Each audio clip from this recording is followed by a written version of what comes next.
Welcome back to the channel, True Crime Stories. If you're new here, welcome. I hope you will like and subscribe to the channel. I just wanted to come on here real quick before I start this video and just say I haven't stopped making videos about the normal content that I do. True crime, unsolved mysteries, unsolved murders, missing persons. I have done these creepy encounter videos over the last couple of weeks. Just it's something that interests me, and I thought maybe I would share some of these stories with you all. And I'm going to begin with this one, Grace Smith.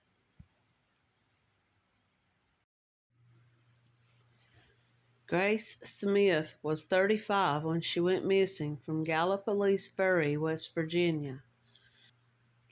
Grace grew up in Point Pleasant. She had an older sister named Jody.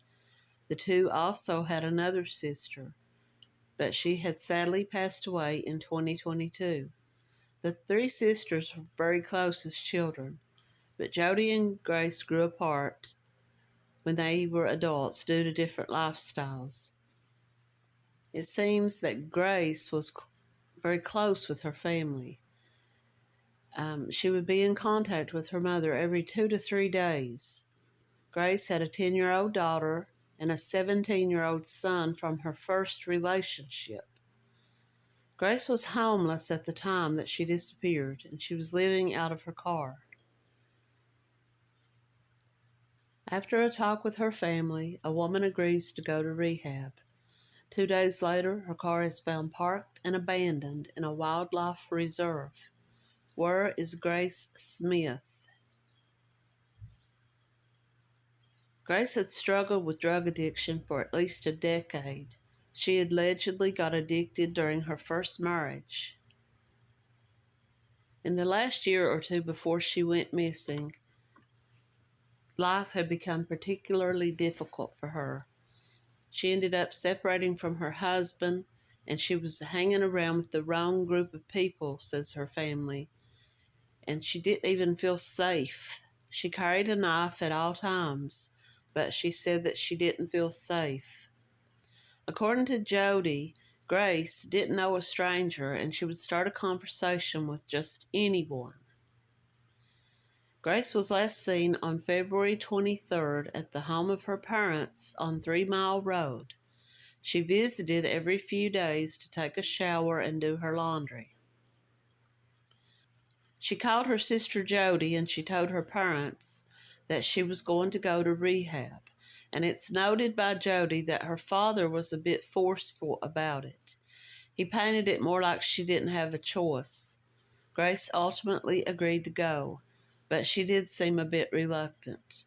She left at 8:30 that evening and borrowed $20 from her mother. Her mother tried to call her at about 11:30 that night, but she didn't answer. They were supposed to meet up the next day, but Grace never showed up. At first, her family thought she was just trying to get out of going to rehab, but after a while they started to worry about her. They hadn't heard from her for several days. Her car was found a few days later parked near 2 ponds in the T&T McClintock Wildlife Management Area. Now, this is a hunting area that's open to the public.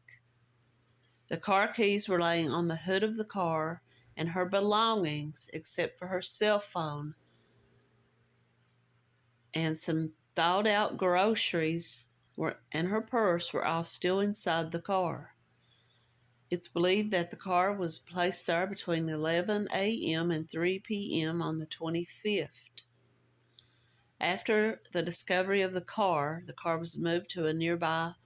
It was moved to the nearby home of her estranged husband. So they took the car to his family's home. They lived nearby there. So that is the first red flag. Well, it's one of the first couple of red flags. First of all, the keys were laying on the hood of the car. Her purse and these groceries that had been frozen and had thawed out were inside the car. This says to me that She got out of the car, had her keys in her hand, as most of us do by just default or just our normal reaction when we get out of our car. Most of us take the key with us. As of the 23rd of March, which would have been about a month after she went missing, contacting Grace's phone results in a recorded message saying that the number is no longer in service. The phone itself was never found, but it's confirmed that no calls were made after she left her parents' house that day. So, were there any incoming calls to her phone after she left her parents' house that day? So if she didn't make a phone call to someone else, she wasn't arranging to meet somebody, but someone could have called her, or she could have spoken to someone on the phone when she was at her parents' house. There doesn't seem to be a lot of movement in Grace's case. A lot of searches have been conducted in the area early in the investigation, but it doesn't seem that anything was found. From people's descriptions, the area where her car was found is quite marshy and swampy, and there's a lot of abandoned concrete domes that were used for storing dynamite during World War II. It seems like an easy place to dump a body, and for it to not have been found in so long. Well, more than likely, being that this woman was dependent on her family for help. She didn't really have a place to stay, so she would go to their house a couple of days a week to take a shower, do her laundry, get a bite to eat probably, maybe sleep for a few hours, and then she was back out on the streets driving around in her car. So unless a family friend, a family member, or an ex-boyfriend, ex-husband, or someone helped her to leave the area, she was either taken by force, maybe, or she walked away on her own, or maybe something did happen and she did end up in one of these waterways.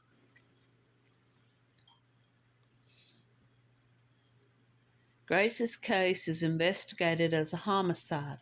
Jody had a message to the people she believes are responsible. To the people who know where my sister is, I hope this haunts you every second of your life. Slowly but surely you are killing my family. I need someone to come forward. It seems like everyone involved believes Grace isn't alive anymore. So the police believe she's dead. Her family believes that she's dead. I think that the most likely suspects are in the group of suspicious individuals who Grace was hanging out with before her disappearance. I wouldn't be surprised if they were drug dealing or taking drugs. Well, we know that she was on drugs. We know that her family had been pushing her to go to rehab and that she had agreed to go to rehab. At least she agreed in order to get her parents to believe that she was agreeing to it. So she was hanging out with people who were on drugs, who were taking and dealing drugs. And some of her family believes that there was some type of fight that broke out between herself and someone else who was in this drug group of people, maybe over drugs. If carrying a knife didn't make Grace feel safe, then I feel like being around violent individuals probably was why. I wonder if it's possible that Grace overdosed and her body was disposed of. I don't think so. I think that in a case like that, if someone overdoses, for the most part, the people around her are just going to walk away and leave her there. They probably would have just left her sitting there in her car. They probably would have taken her purse if they thought there was any money in it, and they may have rambled through her purse. And even the groceries that were still in her car was something that drug dealers or people high on drugs might have taken some of those groceries. I don't. It says here some some addicts will deliberately take as much drugs as they can before going to rehab as some sort of last hurrah.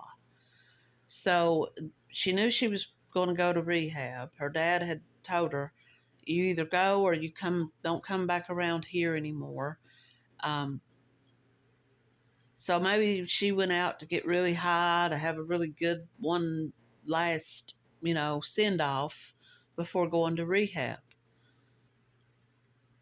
There is a reward for anyone with any information that could help locate Grace. Grace Allison Smith was 34 years old when she went missing. She's a white woman, 5'4" tall, and about 90 pounds. She had brown hair that was graying, but sometimes she would dye her hair. She had blue eyes. She has a tattoo of a fairy on the center of her lower back, and her ears are pierced. She was last seen wearing black Ugg boots, a blue knee-length coat, and a yellow hoodie underneath, and blue jeans. If you have any information about the disappearance or the whereabouts of Grace Allison Smith, call the Mason County Sheriff's Office, this is in West Virginia, at 304-675-3838.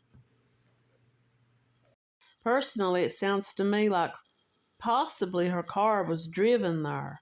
She may have driven it there herself and left the keys laying on the hood and walked away, got into it. But I just don't, that sounds like someone who didn't plan on coming back to get that car, and they were leaving the keys to make sure someone found it.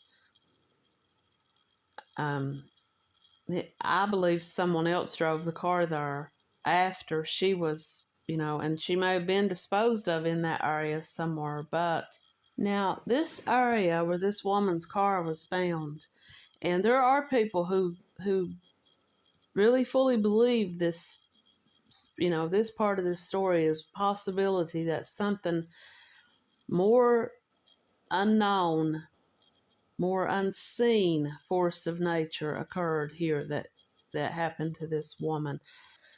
Here's another theory that some people believe. This TNT area where her car was, in this area where her car was found, it's also known as the McClintic Wildlife Management Area, but it is also known as the TNT area. It was the former West Virginia Ordnance Works. Now, this was an area where dynamite was stored. This is in Mason County, about 7 miles north of Point Pleasant. This is a 3,600-acre wildlife management area, and it's occupied by 600 acres of farmland, 180 acres of wetland, and it has 31 different ponds. So it's very possible that her body could have been disposed of in one of those ponds. And there's also about 1,700 acres of hardwood forest, trees and forest. Now, part of the area was used as a place to store and manufacture ammunition during World War II. It had almost 100 large concrete domes known as igloos or bunkers. And these were built into the ground to house explosives. They were designed to be unnoticeable from the air. This was a $45 million power plant, employed 3,500 people during the peak operations between 1942 and 1945. Now, if you are familiar with the story of the Mothman, and many people are, there's been movies. Richard Gere had a movie called Mothman Prophecies. But it's kind of like Bigfoot. It's something that people claim to have seen, but you've never seen any evidence to say whether or not it's real or not. But many people in this area do believe this, and there are people right now hearing the story about this missing woman who believe that something like this may have happened to her. And many of these Mothman sightings took place in or around this TNT area. This led people to think that this Mothman hid out here. Some people even believe that this was some kind of government operation, like the Area 51, that where they claimed that they housed aliens. And could the Mothman also have been some type of alien? This is something that a lot of people have questioned throughout the history of this story. The abandoned North Power Plant building was the location of several Mothman reports. And the first one to ever make the news was in 1966, and it was called the Scarberry sighting. Now, this was Linda Scarberry. She says, "I wish we had never seen it." This was in 1966. This was the first reported sighting. One of the most famous Mothman stories is the Scarberry Mallet sighting, which is said to have occurred in November of 1966 in Point Pleasant, West Virginia. The story was the first to make the news in the area and generate public attention.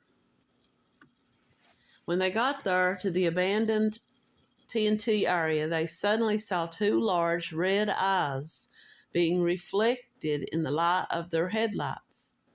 Steve noticed it first and pointed it out to the group.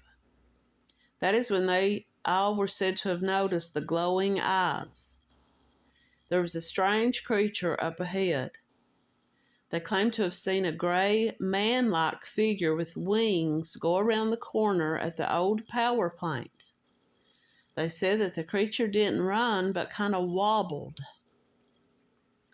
Linda described the creature as having round, fiery red eyes and a body like a man, but with very large wings. They said the creature was at least 7 foot tall, and its wings folded into its back. They called it half man, half monster. She said you could see the muscles in its legs. The couple couldn't believe what they had seen. They quickly drove out of the area and got on to Route 62. And just as they came around the curve, it spread its wings and went straight up into the air, like it flew straight up. They were terrified, and they just kept trying to go faster and faster. But the Mothman began to glide along the side of their car, and it ended up over the back end of the car. We didn't know what it was. We just knew that we were all scared to death, Linda said. As they went along a straight stretch of road, we were going at least 100 miles per hour, but the creature was still keeping up with us. We could see it through the back window, and we saw this large shadow go across the top of the car. They could also hear the wings hitting the top of the car as it flew over top of them. And they even found scratch marks on the top of the car. It sounded like a big mouse squeaking, she said. They were only able to get away from this thing when they reached the edge of Point Pleasant, and the creature turned around and veered away. They drove back into town and parked at Tiny's Diner. This is when they decided to contact the police. They told the police their story. They told the police about this large winged creature who they said his eyes glowed as red as their headlights. They described it as a flying man with 10-foot wings. Deputy Millard Hosted didn't believe them at first. He thought that they were just troublemakers and that they were just trying to make up a story to get publicity, but he also said that he could see that they were genuinely terrified. So he actually went out to the area to investigate their story. And the couple actually drove back out to the TNT area with the deputy. He got out and he shined his flashlight around looking to see what he could find. He shined it up into the trees. Now, Deputy Hofstede is said to have told someone that he could hear strange static noise coming from his radio, and that his radio just started to like static in and out while he was there. But he said that he saw no clear sign of any type of creature. The following day, Sheriff George Johnson held a press conference to discuss what had happened. The local press began to print the story and named the creature Mothman.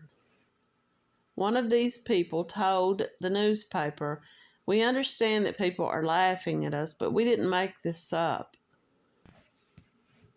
After this original sighting, more and more people began to come forward with things that they claimed that they had witnessed. Hundreds of people came to the area to see this creature, to try to get a sighting of it. A shadow was cast on the Point Pleasant area, and this began the legacy of West Virginia's Mothman. It was later revealed that the TNT area was horribly polluted and that many of the ingredients that went into making this ammunition had been dumped into these ponds. So some people believe that this creature, this Mothman, was some type of come up out of one of these ponds, that maybe it had metamorphosized. It could have been a bird that, was part of this pollution, and it's just kind of like and I'm not saying that the Mothman is real or not. I'm just saying that this is a lot of the theories that went around. Now, there is one story about the Mothman that I'm sure most people have heard about, if you have heard of the Mothman, and that is the bridge collapse, the Silver Bridge collapse, when 50 people, or close to 50 people, die after the bridge collapsed over Point Pleasant. Now, this was over the Ohio River.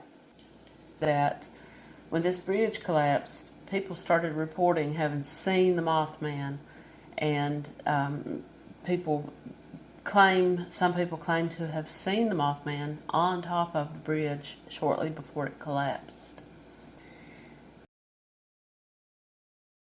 Now, the collapse of the Silver Bridge happened on December 15th, 1967, and it was linked to the legend of the Mothman.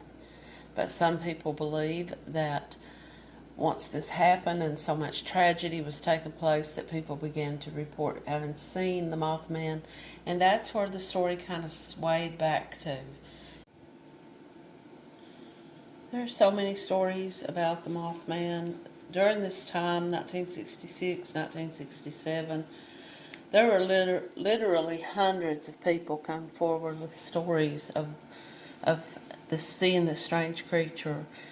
And people were also starting to come forward saying that they were seeing UFOs and strange men who were in the community asking questions and somewhat warning people, threatening people almost. And this kind of came to an end after the bridge collapsed. I think that people, in one interview that I watched, the man said that it just kind of didn't seem like such a fun thing anymore once this tragedy occurred and all these people died from this bridge collapse, and it just seemed like it just wasn't the time to continue talking about that. And a lot of people believe that the Mothman came and went away after that, but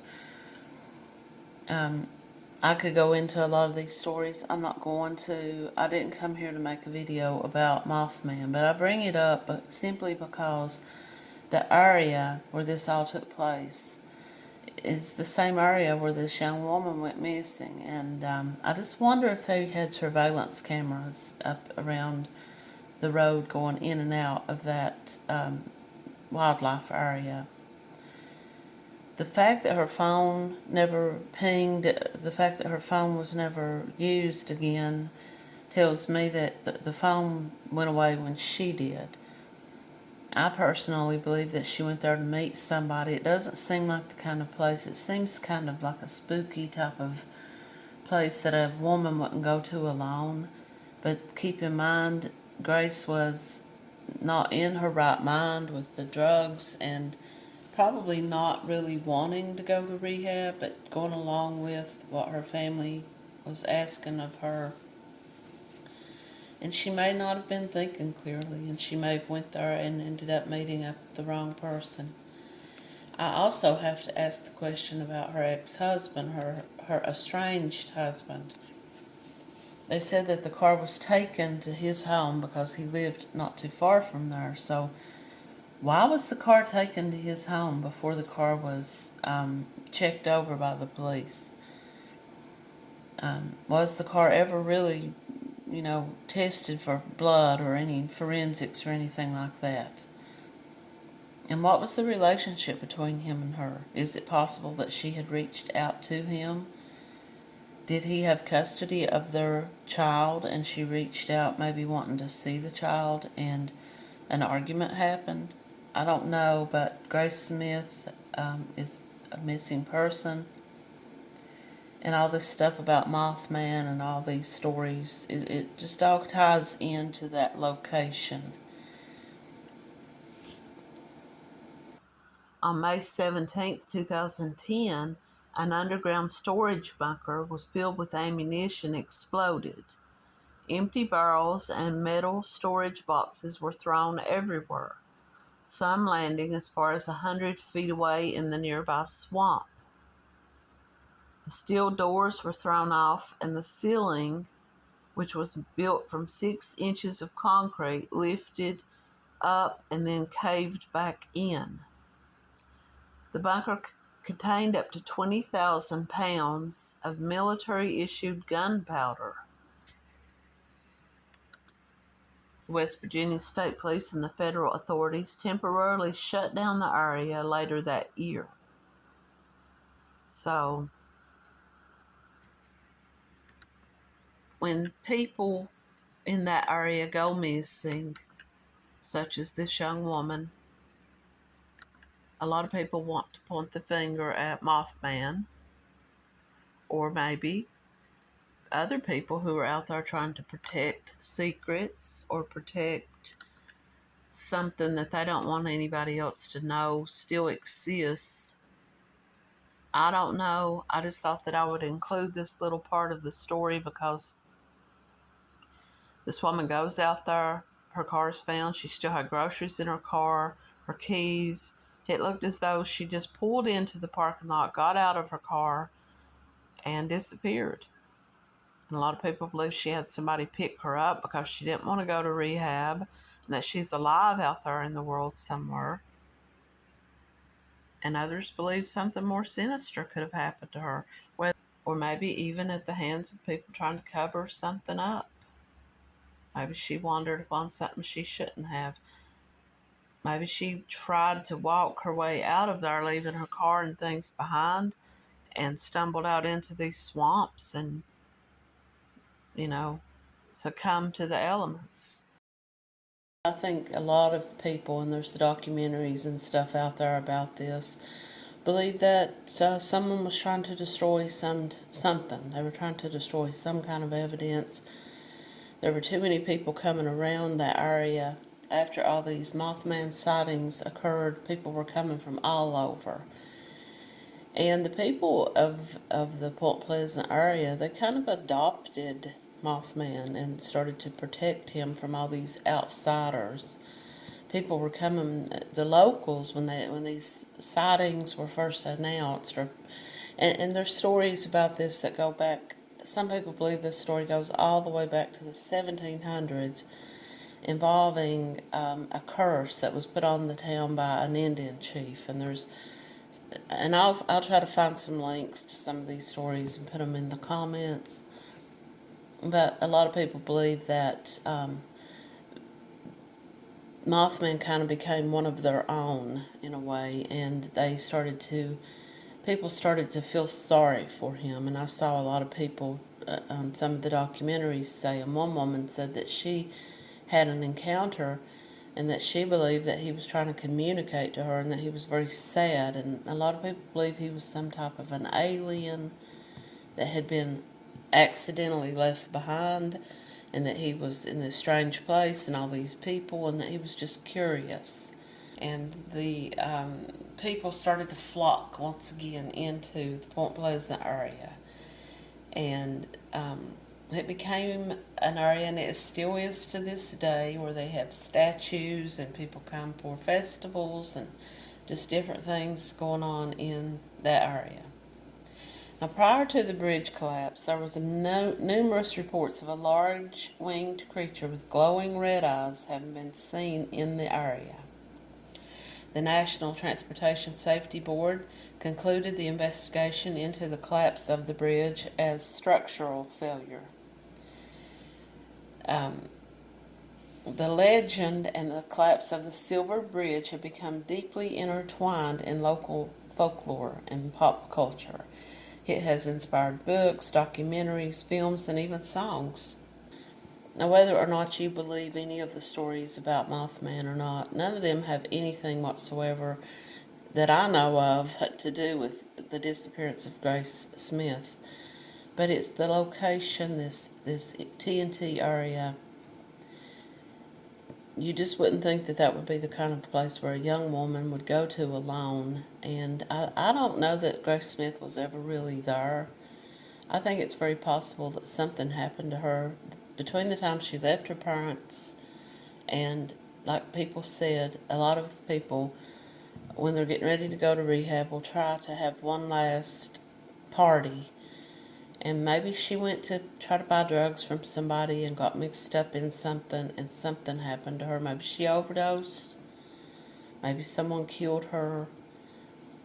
I don't know, but I think that whatever happened to her could have happened, and that her car was driven out there in an attempt to, throw people off from where she really was.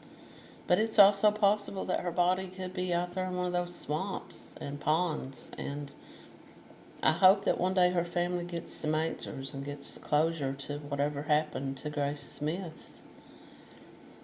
And I'm not saying that these are connected in any way to the Mothman. And the only reason that I even brought this up and started talking about this legend or folklore was that a lot of people believe that McClintic wildlife area, formerly known as the TNT area, was very polluted. A lot of people believe that it was a tragic place. A lot of people believe that the government was conducting experiments there, top secret. And so a lot of people just believe that why was this young woman out there in that area alone, missing and murdered, searching for the truth? Now, someone made a post on this Facebook page that says, "My daughter, Grace Smith, has been missing for 2.5 years from Gallipolis Ferry, West Virginia. Her car was found in the TNT Wildlife Reserve in Point Pleasant. If anyone has any information about her, please call the Mason County Sheriff's Department at 304-675-3838. There is a reward for her location." I'll just read through this one more time. She was 35. She went missing February the 23rd, 2022 in Mason County, West Virginia. Her car was found abandoned in the TNT area with all of her personal belongings still inside. The keys were laying on the hood of the car. She was 5'4" tall and weighed about 90 pounds. Now, she was known to wear different color hair to color her hair, and there is a reward offered for her location. If anyone has any information, once again, I say you can contact the Mason County Sheriff's Department at 304-675-3838. Thanks for watching.